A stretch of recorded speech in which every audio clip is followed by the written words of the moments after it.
Hey you guys, welcome back to the channel. Hope you've enjoyed the previous videos. Today I want to talk about 3 things that can help you find your passion. Now, I've tried a lot, I've done so many things in my life. I'm 32 years old, so I may have more experience than some of you who might be younger, 21, 22, whatever your age is. It really doesn't matter when it comes down to passion, because you can be 80 years old and still have the curiosity of someone who's 12 years old. And age is irrelevant when it comes to this topic, which is why I wanted to touch on it and at least share some ideas. So here we go. I'm starting today. I'm at my desk in the office, hanging out at my house. Luckily, my baby boy is asleep. He's napping right now, so we're gonna make this quick, try to keep it short. Unlike some of my previous videos, they were like 20-30 minutes long, so we're gonna keep it quick, to the point, and simple, so you guys can use it, get it back to your life as quick as possible. So just so you know, I have a camera on my baby, so I know what's going on in the room, you know, at all times. I can see him. Just a quick look, if you want to see what's at my desk, here's everything. I've got some cacao. I'm sipping on my cacao right here. I've got water. Here, let me just show you real quick. Got my notebook with some notes from the other day. Another notebook with the prep for the video. Got some Zins, keyboard. Everything's ready to go. Got my mic and an extra light right here. So this is pretty much everything at my desk. Alright guys, now while we start this, how old was I when I found my passion? Well, one, it's changed from when I was a kid. I was athletic. I thought I was going to play in the NFL. My parents wanted me to play sports professionally, and I chose another path. I was very passionate about sports, but I fell out of love with that, got burned out by the time I was in college and playing 8 hours a day, and I just physically and mentally and spiritually was just burned out of that lifestyle. So school, a student athlete, I wasn't able to do the student part of that deal. I wish today it was slightly, like it was, the athletes in the NCAA now, they've got so many more availabilities. They can transfer, they have the transfer portal, they can make money off of their likeness, they can monetize their likeness. And so, it would have been really cool to be a college athlete in today's world, since 2021, 2022. But back in my day, if you were to commit to a D1 school, you had to stay at that school and play for 3 years, at least 3 years. So it was a different world. It was very strict. The NCAA was, the clearinghouse was very strict. So my path was different. The Phillies, all those professional teams, I had gone to some showcases, I had letters, and I was in communication with some teams, and it just never panned out because I took my ability for granted, and I had an injury that happened, and it took, God took that away from my ability. So I had a surgery. I couldn't play and perform like I used to be able to. So my dream ended in a matter of a couple weeks. Now, today, how does that translate to passion? I would say, personally, I think passion comes down to 3 things. I think number 1, it's curiosity. You're curious. You're always wanting to learn. You're developing your skills. There's pillars of what passion shows, and there's certain characteristics that very passionate people have, and one of those is also flow states. So finding joy in your flow state, that's a key part. Why it works. The moments when you're in the zone can provide clues to your passions. So moments that you feel like you're in the zone, this might be something you're passionate about. what makes one person passionate might not make another person passionate. So every person is different. That's why life is so beautiful. You can find joys and you can find passion in anything, in all types of things. Also, starting small. So knowing that your passion doesn't have to be ending at the grand stage. You don't have to be a Grammy award winner to be a singer. You don't have to be an Oscar award winner like Leo to win or to be passionate about acting and Broadway. So don't ever hold yourself down by the lack in that area. People who are passionate focus on the little small beginnings. So very small frameworks, flow states, and curiosity. These are the types of things you'll be feeling when you're passionate about something. So these will stir up these emotions inside of you to just, maybe I'll make one more video. Maybe I'll go for a run one more time. Maybe I'll record something just one more time.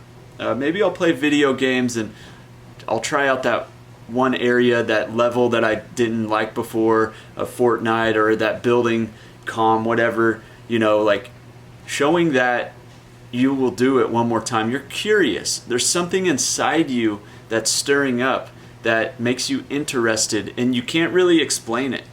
Sometimes words don't do it justice. True passion and joy, sometimes there's no words to explain that. It actually lessens and dampens the true emotion by trying to explain it with words. So it's better to just do. A friend of mine said that as well. These podcasts, these videos, these books, none of it's important. The only thing that's important is doing. And he's got a point. At some level, you really need to just go out and do the thing. In school, you read, you learn, you take quizzes, you have homework, you study a proper amount in some classes, and then you take an exam, a final test, a final exam of all your knowledge. In sports and baseball, you do less practice and you actually develop more in the game. So while you're playing is where you get most of the growth.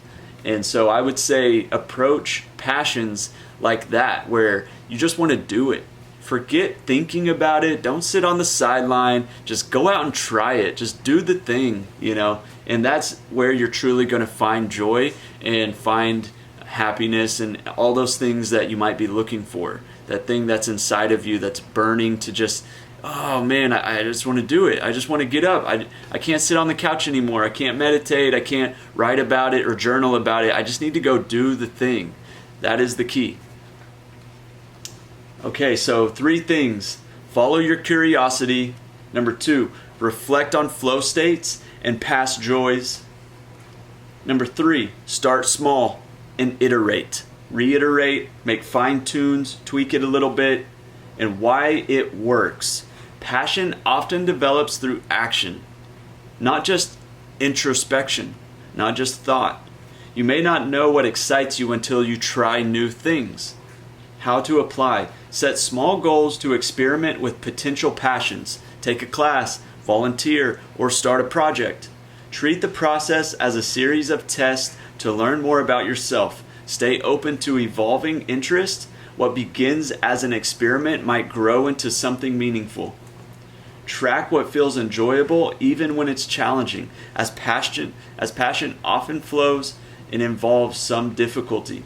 These approaches combine self-exploration with practical action, helping you discover passions organically rather than forcing the process. Which strategy resonates with you most? So, here's a couple steps. I hope you guys enjoyed this video. We're going to post another one soon. I'm going to get back to it. So, I wasn't really sure what today should be about. I was debating and trying to figure out what to write about. And then I realized that what's the thing that got me started in content and in consulting and entrepreneurship? It was my passion, and it was my curiosity and my flow states. And I was talking about these things. I couldn't figure out why I was so curious about making YouTube and why I was obsessed with YouTube back in 2017 and 2018 and stuff. And it took me 5 years to post my first YouTube video. So I've had an account on YouTube since 2013. I started talking about making YouTube videos back in 2017, and here in 2019, and here it is, 2024, I post my first YouTube video. So don't be like me. Don't take my example in this case. Do it now. Don't be scared.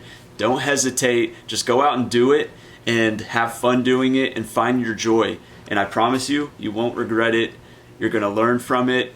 If you have a mistake, that's a part of it. You fail going forward. And if the thing you set out to do doesn't happen, if you don't accomplish your goal, that's okay, because that's how you get to your main goal and to your true purpose. You don't find purpose by reading books and just talking about doing stuff. You find purpose by taking the action, positive action, and taking small steps to accomplish your goal and to serve others in the process.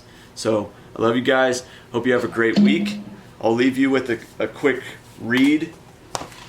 It's about functioning speed. So in business, there's 4 types of speed. Functioning speed. Number 1, this is support systems you provide to your team, assistant support. If you constantly fire assistants, then it affects your functioning speed, slowing your functions down. More support equals more functioning speed. Number 2, processing speed. How quickly you get your product from A to Z in its life cycle, the learning curve. Number 3, expansion speed. How quickly are you building new outlets, franchises, independent stores? Is there a short-term plan for expansion, leadership, development, speed? Number 4, timing speed. Knowing when to run the right incentives and initiatives, when to read the right books, when to challenge the team executives, and when to show them love, when to introduce new strategies or events. I hope you guys enjoyed that. Have a positive week. I hope you have a great weekend. This is going to be posted on Friday, and I hope you enjoy this video and use some of these words and it benefits. I hope you use it in your life. I hope it brings some positive action to your life, and I hope you continue your journey. Hope you have a great day as well. See ya.